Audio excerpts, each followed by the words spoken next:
नमस्कार दोस्तों, versus of wisdom में आपका हार्दिक स्वागत है। यह अध्याय हमें सिखाता है कि सच्चा ज्ञान और भक्ति कैसे प्राप्त की जाती है। आइए इस दिव्य ज्ञान की यात्रा पर चलें। प्राचीन काल में एक शांत आश्रम में महर्षि सुखदेव जी ने राजा परीक्षित को भागवत पुराण सुनाने से पहले कहा, श्रवण की कला एक ऐसी साधना है जो आत्मा को जगाती है।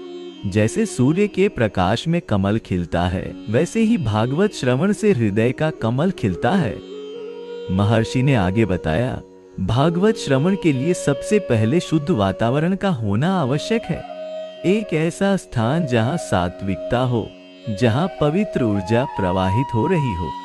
वहां तुलसी, चंदन और पुष्पों की सुगंध हो और दीप की ज्योति से आलोकित हो।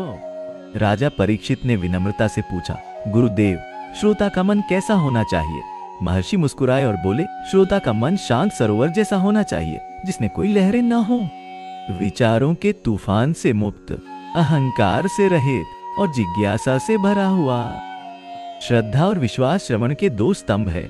महर्षि ने कहा, जब श्रद्धा से भरा हृदय भागवत के शब्दों को सुनता है तो वे शब्द बीज बन जाते हैं, जो भक्ति के वृक्ष में परिवर्तित होते हैं। संदेह की भूमि में ये बीज अंकुरित नहीं होते। महर्षि ने अपने हाथों को ऊपर उठाते हुए कहा, नियमितता भागवत श्रवण का प्राण है। जैसे सूर्य नियमित रूप से उदय होता है, वैसे ही भागवत का श्रवण नियमित होना चाहिए। हर दिन एक निश्चित समय पर बिना किसी व्यवधान के यह साधना करनी चाहिए। भागवत श्रवण के समय मन, वचन और कर्म की एकता होनी चाहिए। महर्षि ने समझाया, आपके विचार, आपके शब्द और आपके कार्य सभी भागवत के प्रति समर्पित होने चाहिए। यह त्रिवेणी संगम आपके अंदर दिव्य ज्ञान का प्रवाह लाएगा। राजा ने पूछा, क्या भागवत श्रवण के लिए कोई विशेष समय है? महर्षि ने उत्तर दिया, ब्रह्म मुहूर्त सूर्योदय से पहले का समय सर्वोत्तम है, जब वातावरण शांत होता है और मन स्वच्छ होता है। लेकिन याद रखें, जब भी आप पूर्ण समर्पण के साथ सुने, वह समय पवित्र हो जाता है। भागवत श्रवण का एक महत्वपूर्ण नियम है वक्ता का सम्मान। महर्षि ने कहा, जो व्यक्ति भागवत का वाचन करता है वो भगवान की वाणी का माध्यम है। उसका सम्मान करना, उसकी सेवा करना और उसके प्रति कृतज्ञता रखना आवश्यक है। महर्षि ने आगे बताया, भागवत श्रवण के दौरान प्रश्न पूछना अत्यंत महत्वपूर्ण है, लेकिन ये प्रश्न विवाद के लिए नहीं, बल्कि समझ को गहरा करने के लिए होने चाहिए। जैसे खनिक पत्थर को तोड़कर हीरे को खोजता है, वैसे ही उचित प्रश्न ज्ञान के हीरे को प्रकट करते हैं। भागवत श्रवण का एक अद्भुत लाभ है चित्त की शुद्धि। महर्षि ने कहा, जैसे गंगा जल सब कुछ पवित्र करता है, वैसे ही भागवत के शब्द मन के सभी मलों को धो देते हैं। क्रोध, लोभ, मोह, अहंकार, ये सब धीरे धीरे कम होने लगते हैं। राजा परीक्षित ने पूछा, क्या भागवत श्रवण से मोक्ष मिलता है? महर्षि ने गंभीरता से कहा, भागवत श्रवण मोक्ष से भी बढ़कर है। मोक्ष तो बंधन से मुक्ति है, लेकिन भागवत श्रवण भगवत प्रेम देता है, जो मोक्ष से भी परे है। यह आत्मा को भगवान के साथ अनंत प्रेम बंधन में बांध देता है। भागवत श्रवण से ज्ञान का प्रकाश जलता है।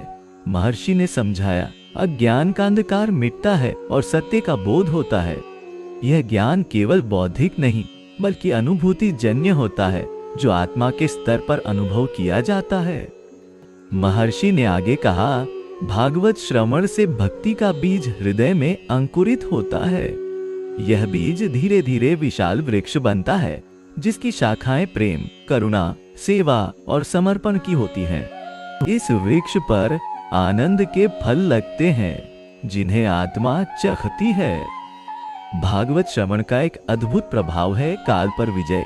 महर्षि ने कहा, जो व्यक्ति भागवत में लीन होता है, वह काल के बंधन से मुक्त हो जाता है। उसके लिए अतीत का पश्चाताप और भविष्य की चिंता मिट जाती है। वो वर्तमान के आनंद में जीने लगता है। राजा ने पूछा, क्या भागवत श्रवण से दुख मिटता है? महर्षि ने कहा, निश्चित रूप से। जैसे सूर्य के उदय होते ही अंधकार स्वयं ही विलीन हो जाता है, वैसे ही भागवत के प्रकाश में दुख के बादल छट जाते हैं। यह दुख को मिटाता नहीं, बल्कि उसे दिव्य अनुभव में परिवर्तित कर देता है। भागवत श्रवण से संसार का दृष्टिकोण बदल जाता है। महर्षि ने कहा, जो पहले साधारण दिखता था वह अब दिव्य दिखने लगता है। पत्ता पत्ता, कण कण में भगवान के दर्शन होने लगते हैं। यह दिव्य दृष्टि जीवन को एक नया अर्थ देती है। महर्षि ने अपनी आंखें बंद करके कहा, भागवत श्रवण से मन की चंचलता शांत होती है। जैसे तूफानी समुद्र में तेल डालने से लहरें शांत हो जाती हैं, वैसे ही भागवत के अमृत से मन का तूफान शांत हो जाता है।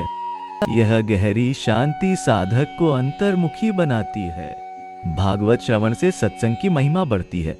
महर्षि ने कहा, जो व्यक्ति भागवत सुनता है वह स्वयं ही सत्संग का केंद्र बन जाता है। उसके आसपास एक दिव्य मंडल बनता है जिसमें अन्य साधक खींचे चले आते हैं। यह आध्यात्मिक गुरुत्वाकर्षण है। राजा परीक्षित ने पूछा, क्या भागवत श्रवण से भौतिक समृद्धि भी मिलती है? महर्षि ने मुस्कुराकर कहा, भागवत श्रवण से वह समृद्धि मिलती है जो कभी नष्ट नहीं होती। भौतिक वस्तुएं तो आती जाती रहती हैं, लेकिन आंतरिक समृद्धि, संतोष, शांति, प्रेम, आनंद, यही वास्तविक धन है जो भागवत देता है। भागवत श्रवण का एक अनोखा लाभ है आत्म साक्षात्कार। महर्षि ने कहा, जैसे जैसे आप भागवत सुनते हैं वैसे वैसे आप स्वयं को जानने लगते हैं। आपका वास्तविक स्वरूप, आपका दिव्य स्वभाव, आपका शाश्वत संबंध भगवान से ये सब स्पष्ट होने लगता है। महर्षि ने गहरी सांस लेते हुए कहा, भागवत श्रवण से कर्म बंधन से मुक्ति मिलती है। जैसे अग्नि बीज को जला देती है और वह अंकुरित नहीं हो सकता, वैसे ही भागवत की अग्नि पुराने कर्मों के बीज जला देती है और नए कर्म बंधन नहीं देती। भागवत श्रवण से भय का नाश होता है। महर्षि ने कहा, मृत्यु का भय, अज्ञात का भय, भविष्य का भय, ये सब मिट जाते हैं, क्योंकि भागवत सुनने वाला जान जाता है कि वह शरीर नहीं, अमर आत्मा है और भगवान सदा उसके साथ हैं। राजा परीक्षित ने पूछा, क्या भागवत श्रवण से पूर्व कोई तैयारी करनी चाहिए? महर्षि ने कहा, हाँ, मन की तैयारी सबसे महत्वपूर्ण है। जैसे खेत को बीज बोने से पहले तैयार किया जाता है, वैसे ही मन को शांत, विनम्र और ग्रहणशील बनाना चाहिए। प्राणायाम और ध्यान इसमें सहायक होते हैं। भागवत श्रवण के बाद मनन और निधिध्यासन आवश्यक है। महर्षि ने कहा, केवल सुनना ही पर्याप्त नहीं है। जो सुना है उस पर गहराई से विचार करना और फिर उसे अपने जीवन में उतारना, यही पूर्ण श्रवण है। यह त्रिविध प्रक्रिया ज्ञान को अनुभूति में बदलती है। महर्षि ने अपने हाथों को हृदय पर रखते हुए कहा, भागवत श्रवण का सबसे महान फल है भगवत प्रेम। जब हृदय में भगवान के लिए प्रेम जागता है तो जीवन धन्य हो जाता है। यह प्रेम ही जीवन का परम लक्ष्य है और भागवत इस प्रेम का द्वार खोलता है। राजा परीक्षित के चेहरे पर दिव्य प्रकाश था। महर्षि ने उनकी आंखों में देखते हुए कहा, आप भाग्यशाली हैं कि आपके पास भागवत श्रवण का अवसर है। यह अमूल्य अवसर करोड़ों जन्मों के पुण्य से मिलता है। इसका सदुपयोग करें और अपने जीवन को धन्य बनाएं। महर्षि ने अपना आशीर्वाद देते हुए कहा, जब आप भागवत सुनेंगे तो आपके अंदर एक आध्यात्मिक परिवर्तन होगा। आप वही रहेंगे, फिर भी पूरी तरह से नए हो जाएंगे। यह परिवर्तन धीरे धीरे होगा, लेकिन गहरा और स्थायी होगा। यह आंतरिक यात्रा है जो बाहर से दिखाई नहीं देती, लेकिन भीतर से अनुभव की जाती है। अंत में महर्षि ने अपनी आंखें बंद करके कहा, अब हम भागवत के अमृत सागर में प्रवेश करेंगे। अपने हृदय के द्वार खोल दीजिए, अपने मन को शांत कीजिए और अपनी आत्मा को तैयार कीजिए। भागवत श्रवण का यही पवित्र यज्ञ अब प्रारंभ होता है। राजा परीक्षित ने विनम्रता से अपना सिर झुकाया और उनके हृदय में दिव्य ज्ञान के लिए अपार प्यास जाग उठी। इस पवित्र ज्ञान को साझा करने का अवसर देने के लिए आपका हृदय से धन्यवाद। यदि आपको यह वीडियो पसंद आया तो कृपया इसे लाइक करें, अपने मित्रों के साथ शेयर करें और वर्सेस ऑफ विजडम चैनल को सब्सक्राइब करें। आपकी प्रतिक्रिया हमारे लिए अमूल्य है। याद रखें, भगवान की कृपा सदैव आप पर बनी रहे। फिर मिलेंगे अगले अध्याय में।